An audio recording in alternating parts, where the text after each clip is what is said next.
Pemirsa, satu persatu fakta-fakta baru menyoal perilaku menyimpang tersangka kasus dugaan kekerasan seksual Iwayan Agus Suwartama terungkap ke publik. Kesaksian sejumlah orang yang telah lama mengenal Agus hingga jejak digital berupa rekaman video viral di ranah maya. Masihkah Agus berkesempatan untuk berkelit? Selengkapnya dalam Benang Merah video rekaman saat Agus bersaksi.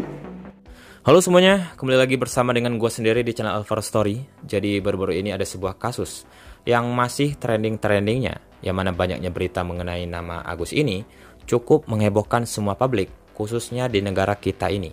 Pokoknya di tahun ini bisa dibilang dipenuhi dengan berita tentang Agus lah. Nah, tapi Agus yang satu ini lebih meresahkan lagi nih guys, dimana selain berlindung di balik kekurangannya, dia ini juga sangat pandai memanipulasi orang, khususnya para wanita-wanita muda yang juga merupakan seorang mahasiswi. Jadi seperti apakah kronologi di balik kasus ini? Mari langsung aja kita mulai, dan sebelum itu jangan lupa subscribe channel ini dan share ke teman-teman kalian agar kita semuanya bisa terhindar dari cerdiknya orang-orang seperti ini.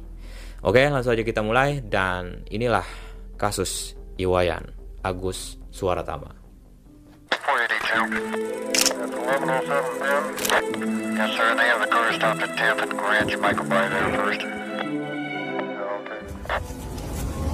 Gus, kata-kata buat yang kemarin ninggalin kamu. Oke wih, fisik bisa dirubah, materi bisa dicari, tapi yang tulus tidak datang dua kali. Jak menyala wih, Agus nih bos, tamplek dong.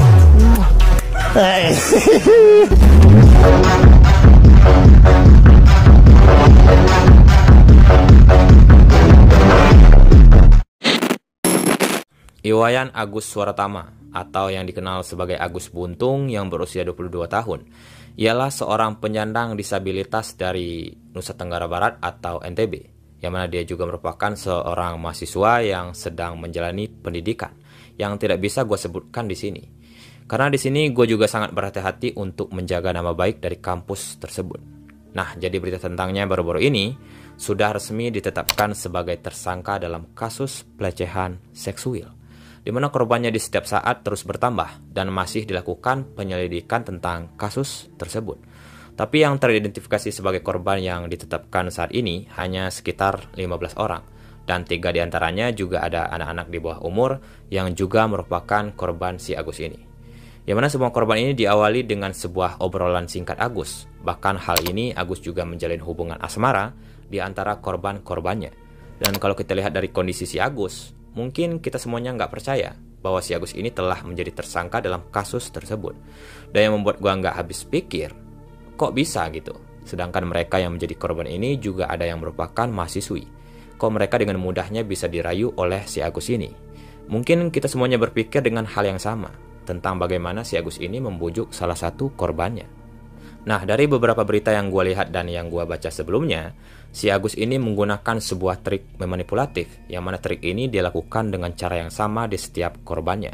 Dan dia juga memulai aksinya di dekat sebuah taman, di mana tempat itu juga banyak sekali mahasiswi yang duduk di sana selepas pulang kuliah. Dan karena si Agus sering melihat mahasiswi yang sering duduk di sana, di saat itulah dia melancarkan trik memanipulasinya, walaupun mereka tidak saling kenal. Dan bisa kita bilang si Agus ini memilih targetnya secara random gitu. Dan seperti apa trik memanipulatif yang dilakukan ini, si Agus ini tentunya bisa membuat beberapa korban menjadi takut dan terpaksa. Bahkan rekaman suara Agus yang sedang merayu korbannya juga sudah tersebar luas di media sosial. Dan sekarang kalian bisa menilai sendiri bagaimana cerdiknya si Agus ini membujuk korbannya. Kakak dari mana? Dari Sumbawa, tapi nggak lahir di Sumbawa. Dia lahir di sini. Nggak. Di mana? Di Bekasi.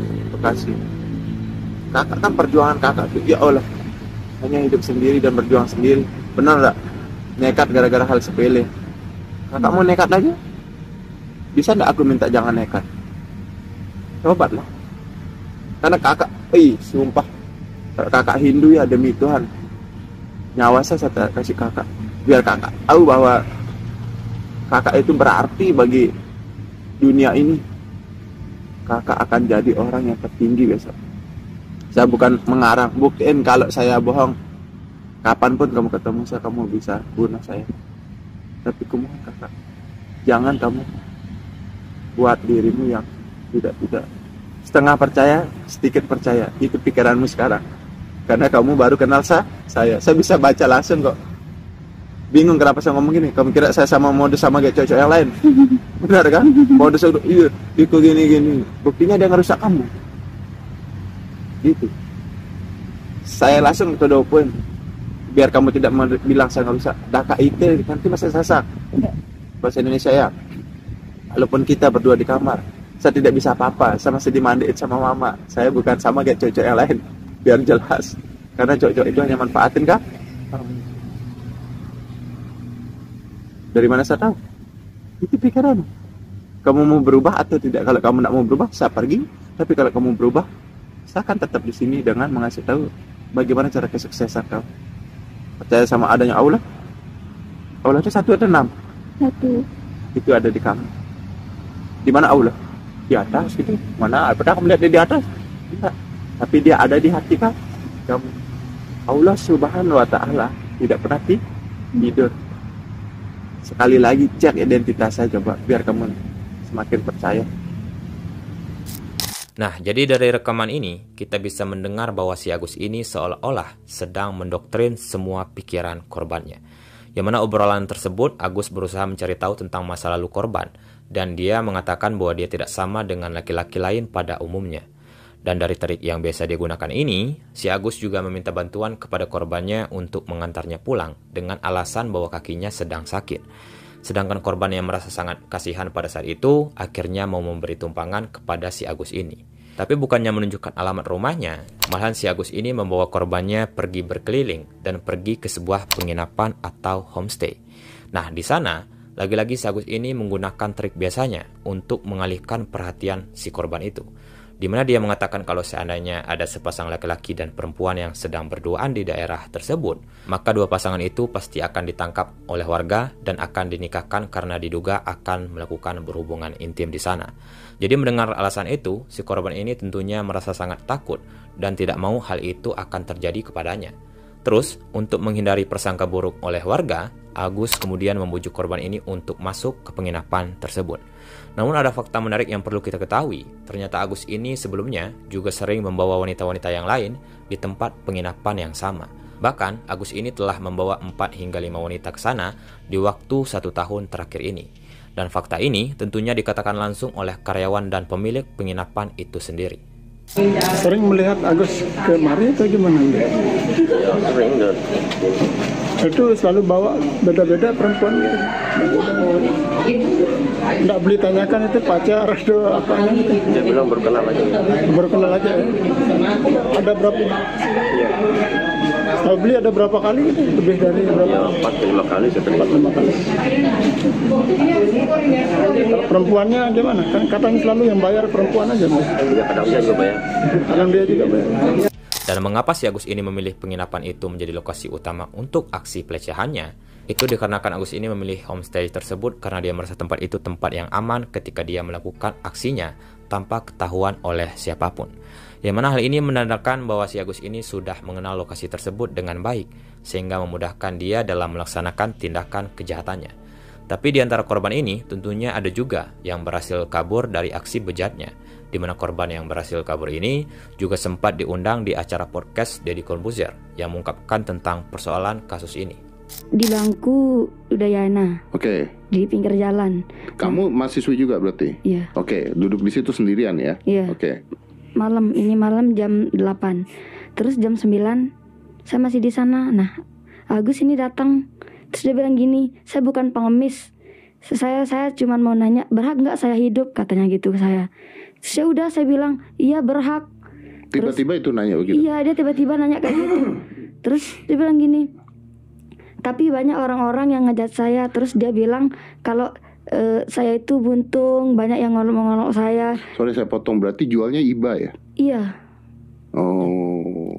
Nah, dari pengakuan korban yang satu ini, tentunya berita tentang Agus menjadi viral sehingga proses hukum masih berlanjut sampai saat ini. Bahkan beberapa korban yang lain juga mengaku bahwa pelecehan yang dilakukan oleh Agus ini memang benar-benar terjadi. Dan dari pengakuan mereka, ada yang mengatakan bahwa Agus ini memanfaatkan manipulasi emosional dan ancaman psikologis untuk memaksa mereka agar menuruti keinginannya. Sehingga beberapa bukti yang didapatkan, termasuk rekaman video dan suara, pastinya menguatkan tuduhan terhadapnya mengenai kasus ini. Terus, polisi juga mengungkapkan bahwa Agus ini sering menggunakan ancaman seperti akan membuka aib korban sebagai caranya agar dia bisa mengendalikan mereka. Milih pacu-pacu kanca aku, ngendeng maaf, empun nak ayah sakit, wah. Kedua, lamun si dia pura-pura nangis, ku jamin si dia mati. Ku jamin, ini bisa kamu jadikan bukti dari orang tua kamu, kemungkinan orang tuamu bisa membunuh, bukan berarti saya membunuh, tapi bunuh mental kamu itu saya yang tanggung jawab. Sudah, jangan bilang saya ada di sini. Kamu sekarang rekam suara kamu mau ngomong baik-baik sama saya atau tidak? Ini bukti loh di teman cowokmu, temanmu nih, atau belum kenal? Teman serius, dan saya tahu kamu masih bohong. Iya, teman kakak kelas saya. Ya, setidaknya ini bukti ya. Tidak usah ngolok, saya manggil kamu ini kedatangan. Tidak ada saya ngolok. Alasan adik lari apa sih, Don? Pastinya Naya itu.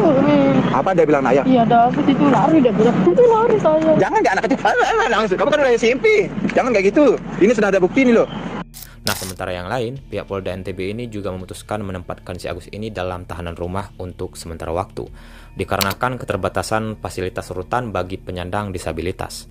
Kemudian ada lagi 2 korban yang juga melaporkan ke Komisi Disabilitas Daerah NTB dengan membawa bukti tambahan.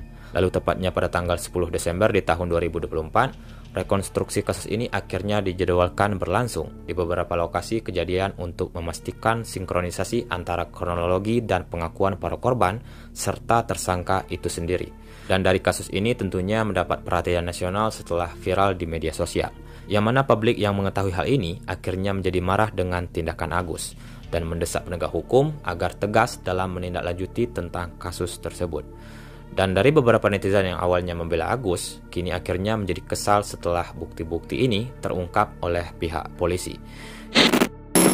Ya mungkin segitu aja yang gue tahu tentang kasus ini, dan kalau seandainya ada di antara kalian yang lebih tahu tentang kasus ini, tolong benarkan dan tambahkan ceritanya di kolom komentar di bawah. Dan pembahasan gue pada kali ini bisa dibilang cukup singkat karena banyak sekali fakta-fakta selanjutnya yang belum terbongkar yang masih menjadi bagian penyelidikan dari pihak kepolisian. Dan teruntuk para korban, semoga si Agus ini bisa mendapatkan hukuman yang seadil-adilnya yang sudah dia lakukan itu.